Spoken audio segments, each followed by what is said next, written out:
Cette photo fait voir à côté, parce qu'à côté du bidonville de la Folie le plus grand, vous aviez des quantités d'autres bidonvilles. Rue Édouard Colonne, Valenciennes, il y en avait deux, Édouard Colonne, et celui-ci était la rue de Lens.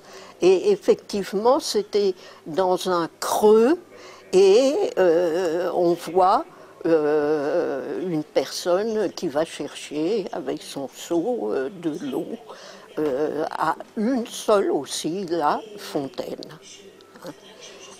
C'était particulier comme habitat puisqu'ils avaient récupéré des grandes caisses énormes et en fait ils avaient récupéré, c'était presque toutes des blocs où vous aviez juste la porte comme ouverture et il n'y avait pas de fenêtre, il n'y avait rien.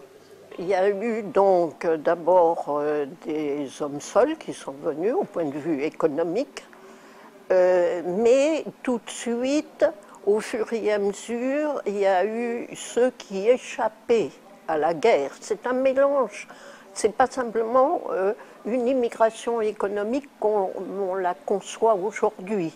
C'est des familles qui essayaient d'échapper au camp de regroupement en Algérie, de zones interdites, qui savaient très bien dans quelles conditions elles allaient vivre, donc elles essayaient de s'échapper, comme certains essayaient de s'échapper par la Tunisie, le Maroc, et là aussi,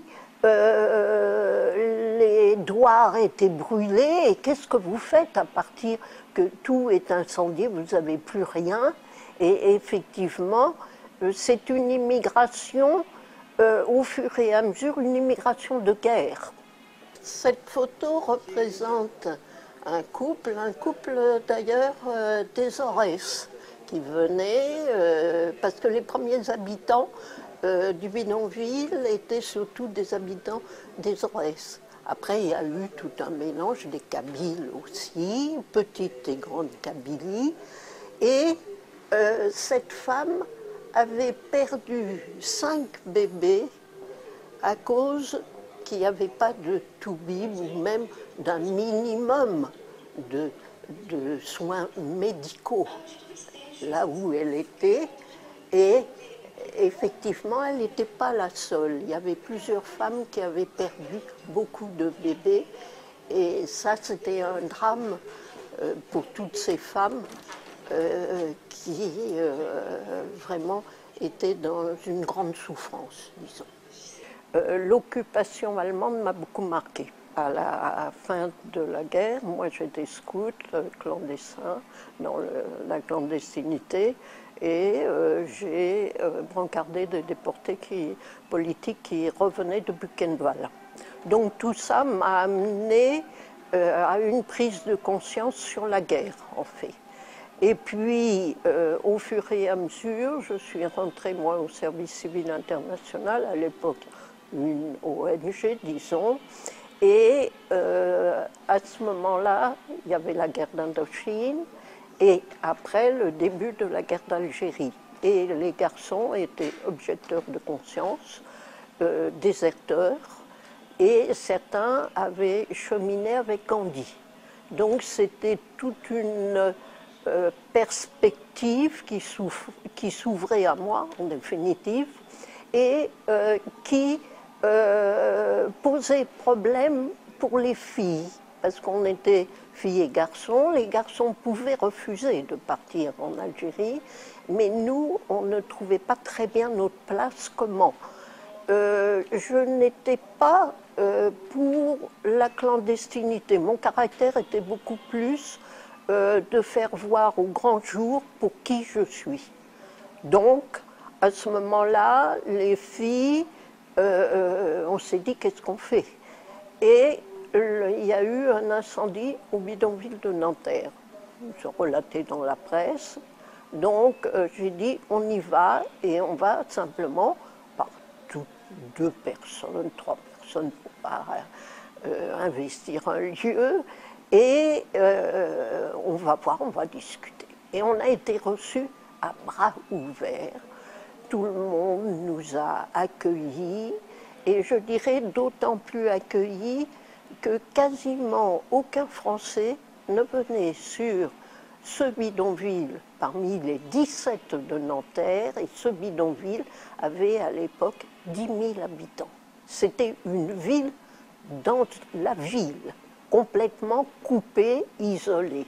Et c'est là qu'effectivement, moi je n'apportais pas, si vous voulez, un projet particulier, parce que j'estime que les gens sont assez grands pour savoir ce qu'ils ont besoin. Mais tout de suite, après cet incendie, les familles algériennes n'étaient pas relogées, donc ils ont recommencé à refaire une baraque et on les a aidés. Très longtemps avant le 17 octobre, le FLN nous a demandé, les filles, de pouvoir coucher sur le bidonville avec certaines femmes qui allaient accoucher, où il y avait besoin de médicaments peut-être d'urgence, etc. Donc, on est resté, je dirais, là ça change tout. Quand vous êtes avec la population, dans les mêmes conditions que la population, couchées dans les mêmes lits, c'était des femmes où les maris, les oncles, les cousins avaient été arrêtés, tout le monde. Ça change tout parce que j'ai compris la peur du feu, la peur de la répression, mais par l'intérieur. Ma première nuit, je me suis dit, c'était un tout petit boyau, même pas une ruelle, un petit boyau. S'il y a l'incendie, on grille. C'est simple, c'est une réalité.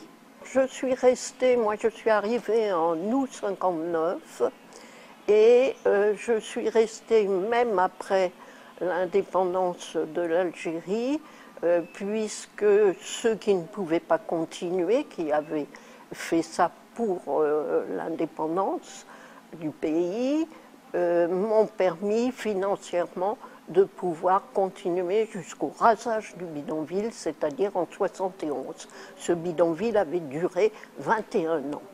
Cette photo est pour moi très importante parce qu'elle fait voir au fond tout ce que l'Algérien a donné à la France et dans quelles conditions on l'a laissé vivre.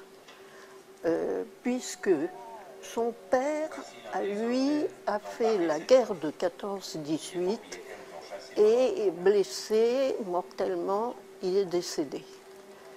Lui a fait la Seconde Guerre mondiale et il a fait Monte Cassino, ce qui est une bataille extrêmement dure qui a été gagnée en majorité par eux, et il est remonté tout le long du Rhin jusqu'en Allemagne.